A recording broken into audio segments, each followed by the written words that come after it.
میرے عزیز دوستو، اصل مسئلہ آخرت کی یاد ہے یا آخرت کو بھول کر زندگی گزارنا ہے۔ جمعہ کی نماز میں اکثر مسلمان مسجد آ جاتے ہیں، لیکن رہ گئی رسم اذاں، روح بلالی نہ رہی۔ جمعے کے دن کا مقصد، اس ہفتے واری اجتماع کا مقصد، جمعے کے خطبے کا مقصد شاید ہی دنیا میں چند مسلمان ہوں جو سمجھتے ہوں۔ ہر قوم مختلف حالات سے گزرتی ہے، ہر شہر، ہر علاقے، ہر محلے میں، ہر بستی میں ہفتے بھر کے اندر کچھ نئے واقعات اچھے یا برے وجود میں آتے ہیں، اور قوم کی ضرورت ہوتی ہے، لوگوں کی ضرورت ہوتی ہے کہ قوم کی قیادت، قوم کے قائدین کم سے کم ہفتے میں ایک بار اپنی قوم کو تازہ رہنمائیاں دیں، ان کی سمجھ کی سطح کو آگے بڑھائیں۔ ہر ہفتے قوم کو ایک نئی غذا ملے، نیا ایمان ملے، نیا حوصلہ ملے، نئی سمجھداری ملے، نیا شعور ملے۔ آخرت کی یاد دلانا اور قوم کو تازہ رہنمائیاں دیتے رہنا، یہ جمعے کا بنیادی مقصد ہے۔ مگر مجھے بتاؤ میرے دوستو، کیا جمعے کا یہ مقصد زندہ ہے؟ اب تو مرد بھی خاموش رہنے لگے۔ میں نے ایک سوال کیا، آپ نے کوئی جواب نہیں دیا۔ میں پھر سوال دہراتا ہوں، دہراتا رہوں گا جب تک آپ جواب نہیں دیں۔ کیا جمعے کا وہ مقصد باقی ہے؟ جھنجھوڑنا پڑا آپ کو۔ چلیے، زندہ ہیں آپ۔ رہ گئی رسم اذاں، روح بلالی نہ رہے۔ تب رسمی باتیں، بنیادی چیزیں، بنیادی چیز، ساری خوبیوں کی جڑ آخرت کی فکر اور یاد ہے۔ ساری انفرادی خوبیاں، تقویٰ، پاک دامنی، سخاوت، ہمدردی، خشوع خضوع والی نماز، اللہ کا ذکر، حسن اخلاق، پڑوسیوں کے ساتھ حسن سلوک، اپنے گھر میں خوشی کا ماحول، رحم دلی کا برتاؤ، غریبوں کی خدمت، بیواؤں اور یتیموں کے مستقبل کا خیال، جتنی انفرادی خوبیاں ہیں، سب کی جڑ بنیاد آخرت کی یاد ہے۔ وہ شخص جس کو آخرت کی فکر غالب رہے گی، آخرت کی یاد رہے گی، مرنے کے بعد میرا کیا ہوگا، یہ نہیں کہ مرنے کے بعد میرے بچوں کا کیا ہوگا، بلکہ مرنے کے بعد میرا کیا ہوگا، اس کی یاد جب تک دل میں نہیں بیٹھتی، تب تک شریعت کے انفرادی احکام پر بھی اور اجتماعی ہدایات پر بھی عمل ناممکن ہے۔ اجتماعی ہدایات مثلا متحد رہنا، ناقابل برداشت چیزوں کو برداشت کرتے رہنا، معاف کرتے رہنا ایک دوسرے کو، ایک دوسرے کی خوبیوں پر نظر رکھنا، کمزوریوں پر نہیں۔ مسلک، برادری، جماعت، خاندان، حسب نسب، رنگ و نسل، کسی بنیاد پر اپنے کو اونچا اور کسی کو نیچا، یا اپنے کو نیچا اور کسی کو اونچا بالکل نہ سمجھنا۔ جتنی اجتماعی خوبیاں ہیں آپ سوچیے ان کو۔ اپنے محلے کو صاف ستھرا رکھنا، مریضوں کی عیادت کرنا، معاشرے کی، سماج کی مجموعی اور اجتماعی ترقی کی کوشش کرنا، اپنی جان، اپنا وقت، اپنی صلاحیتیں اور اپنا مال سماج کی ہر پہلو سے ترقی کے لیے خرچ کرنا، سخاوت کے ساتھ اجتماعی خوبیاں گنا رہا ہوں۔ دین اور امت کے خلاف ہونے والی سازشوں کا بہادری اور سمجھداری کے ساتھ مقابلہ کرنا، منظم ہو کر مقابلہ کرنا، ایک قیادت کے ماتحت چلنا، یہ اجتماعی خوبی بھی مسلمانوں میں اس وقت تک تھی اور بھرپور تھی جب تک ان کے اندر آخرت کی فکر تھی۔ جب آخرت کی فکر ہوتی ہے تو آپس میں کسی سے حسد نہیں ہوتا، دوسروں کی ترقی دیکھ کر ہر آدمی خوش ہوتا ہے، اور جب حسد ہوتا ہے تو پھوٹ پڑتی ہے معاشرے میں۔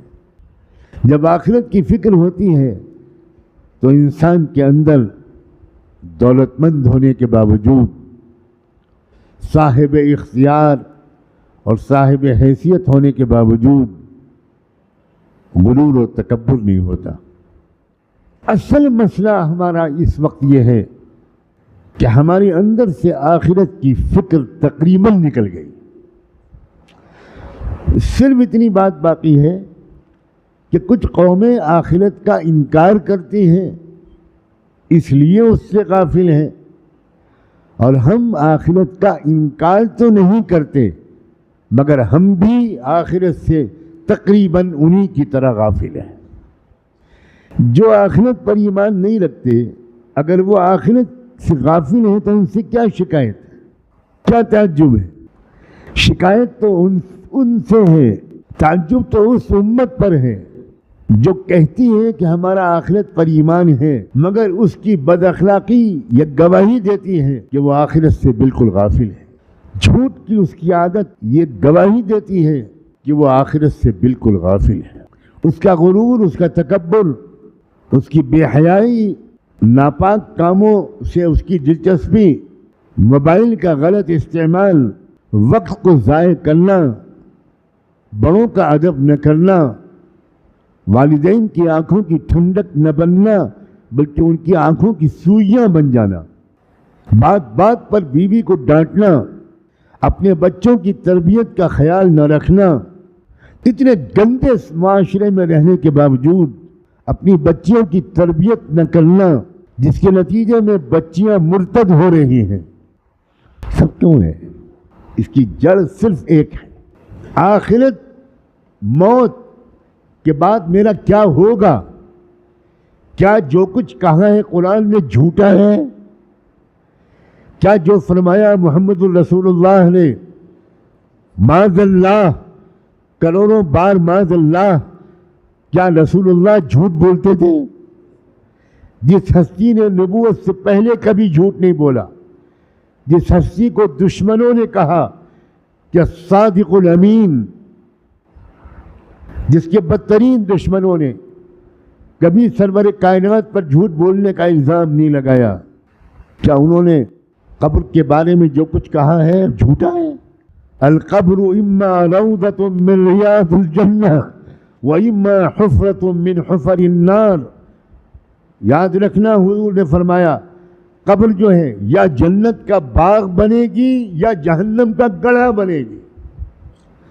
میں اور آپ، میں اپنے بارے میں کہتا ہوں، آپ کے بارے میں مجھے کہنے کا حق نہیں ہے، واللہ مجھے اطمینان نہیں ہے کہ میری قبر جنت کا باغ بنے گی یا جہنم کا گڑھا بنے گی۔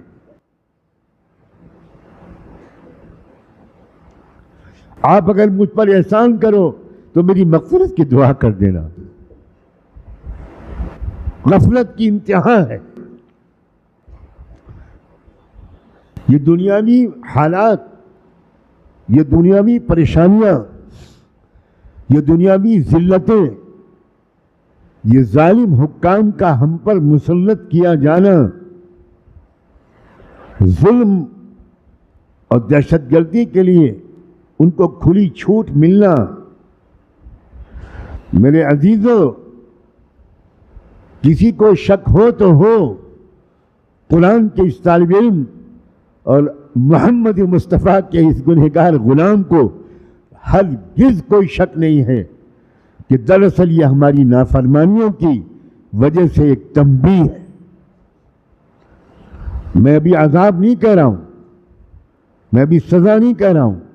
فلولا اذ جاءهم بأسنا تضرعوا ولكن قست قلوبهم۔ قرآن نے کہا ہے کہ ہم کبھی کبھی بہت سخت حالات بھیجتے ہیں، دشمنوں کو مسلط کرتے ہیں، جنگیں ہوتی ہیں، خون بہتا ہے، عورتیں بیوہ ہوتی ہیں، بچے یتیم ہوتے ہیں، لیکن وہ ہماری ناراضگی نہیں ہوتی، یہ ہماری فائنل وارننگ ہوتی ہے، آخری تنبیہ ہوتی ہے۔ ہم اس لیے بہت دن انتظار کرنے کے بعد سزا بھیجتے ہیں، سزا نہیں بلکہ تنبیہ، آگاہی، وارننگ کہ اب بھی سمجھ جاؤ، ورنہ کیا ہوگا؟ اس کے بیان کرنے سے میرے روئیں کانپ رہے ہیں۔ جانتے ہو کیا ہونے والا ہے؟ میں اس پرانی تاریخی مسجد میں یہ کہہ کر جانا چاہتا ہوں کہ مسلمانوں میں سے لاکھوں اور کروڑوں مرتد ہونے والے ہیں۔ کیوں؟ اس لیے کہ چھٹائی کا وقت آ گیا ہے۔ یاد رکھنا، جب آخری حق کے غلبے کا وقت قریب آتا ہے، جب انصاف کے نظام کا قیام کا وقت قریب آتا ہے، جب مظلوموں کے ظلم سے چھٹکارا پانے کا وقت قریب آتا ہے، جب حق والوں کے غلبے کا وقت قریب آتا ہے، جب باطل والوں کے ہلاکت کا وقت قریب آتا ہے، زوال اور بربادی کا وقت قریب آتا ہے، تو اس سے پہلے اللہ تعالیٰ کی طرف سے ایک پروسیس ہوتا ہے، ایک کام ہوتا ہے، لیمیز اللہ الخبیث من الطیب۔ ایک پروسیس لازمی ہوتا ہے غلبہ حق سے پہلے، نظام انصاف کے قیام سے پہلے، کہ جتنے مسلمانوں میں منافقین گھسے ہوئے ہیں، جتنے مسلمانوں میں وہ لوگ گھسے ہوئے ہیں جن کے دلوں میں ایمان نہیں آیا، قُل لَمْ تُؤْمِنُوا وَلَكِنْ قُولُوا أَسْلَمْنَا، ایسے تمام مردوں اور عورتوں کو، ایسے تمام جوانوں اور بوڑھوں کو، ایسے تمام امیروں اور غریبوں کو، ایسے تمام کسانوں اور تاجروں کو، ایک ایک کر کے مسلمانوں کے اندر سے کام پکڑ کے اللہ تعالیٰ نکال کر مشرکین کے بھیڑ میں کھڑا کر دیتے ہیں، مسجدوں سے نکال کر مندروں میں بھیج دیتے ہیں۔ ہمیں اللہ کو ہمارے ایمان کی کوئی ضرورت نہیں ہے۔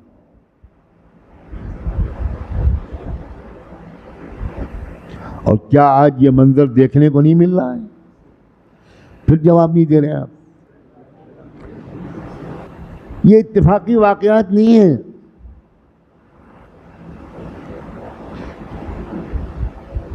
آپ نے خبر میں پڑھ لیا اور دو جملے افسوس کے بول لیے اور پھر لگ گئے اپنے گناہوں میں، پھر لگ گئے اپنی غفلت کی زندگی میں۔ آج وہ گیا ہے، ہو سکتا ہے کل میری تمہاری باری ہو۔ سیدنا حسن بصری کہا کرتے تھے، من امن علی نفسه فقد نافق ومن خاف علی نفسه فقد آمن۔ سیدنا حسن بصری کہتے تھے، جو شخص اپنے بارے میں مطمئن ہے کہ میں تو کبھی گمراہ نہیں ہوں گا، کبھی مجھ سے اللہ ناراض نہیں ہوگا، میں کبھی مصطفیٰ کا دامن نہیں چھوڑوں گا، حسن بصری کہتے تھے وہی منافق ہے۔ اور جو ڈرتا رہے، لرزتا رہے، ایمان کے مجلسوں میں بار بار جائے، قرآن کے درس میں شریک ہو، حدیث کے درس میں شریک ہو، جماعتوں میں نکلے، اللہ والوں کے پاس جائے، رو رو کر اللہ سے مانگے کہ اے اللہ مجھے ایمان پر اٹھائیے گا، میرا ایمان پر خاتمہ کیجیے گا، اے اللہ دنیا بھر کے شیطان مجھ سے ایمان چھین لینے کی کوشش کر رہے ہیں، میں اکیلا مقابلہ نہیں کر پاؤں گا، اللہ مجھے اکیلا مت چھوڑیے گا، اللہ میری مدد کرتے رہیے گا، اللہ میری حفاظت کرتے رہیے گا۔ جو نوجوان رات میں سوتے وقت اپنی ماں کا سر دبائے اور سونے لگے ماں تو اس کی پیشانی کو چومے اور صرف ایک دعا کی درخواست کرے، ماں میرے ایمان پر خاتمے کی دعا کر دینا۔ ہے کوئی نوجوان جس نے اپنی ماں سے اس دعا کی درخواست کی ہو؟ کیا ہو گیا ہے؟ میں تو سچ کہتا ہوں، جو معاملہ آج کے مسلمانوں کے ساتھ ہو رہا ہے اس سے کم ہے جس کے ہم آج مستحق ہیں، اس سے بہت کم ہے۔ اور کس چیز کا انتظار ہے دوستو؟ ساری دنیا ہم سے ایمان اور اسلام کی نعمت چھین لینے کی پلاننگ کر رہی ہے. یعنی ان کے اپنے ملکوں کی ضروریات کچھ اور ہیں، ان کے اپنے ملکوں کے عوام کی ضروریات کچھ اور ہیں، ان کا ایجنڈا کچھ اور ہونا چاہیے. ان کے ملکوں میں مہنگائی ہے، کمر توڑ مہنگائی ہے. ان کے ملکوں میں غربت اور بے روزگاری اس درجے ہے کہ ہمارے ہی ملک کی مثال لے لو، 80 کروڑ لوگوں کو ہماری مرکزی سرکار ہر مہینے 5 کلو فری راشن بانٹ رہی ہے. کیا یہ اس بات کی علامت نہیں ہے کہ ہمارے ملک میں 80 کروڑ لوگ بے روزگار ہیں، غربت اور فاقہ زدگی کا شکار ہیں؟ ہمارے ان جیسے ملکوں کا ایجنڈا اصل میں کیا ہونا چاہیے؟ حکومتوں کا اصل مقصد کیا ہونا چاہیے؟ کہ قوم کو روزگار فراہم کریں، قوم کو اس غربت سے نکالیں، اس بھوکمری سے نکالیں. بیماروں کو علاج نہیں مل رہا، علاج مہنگا ہوتا جا رہا ہے.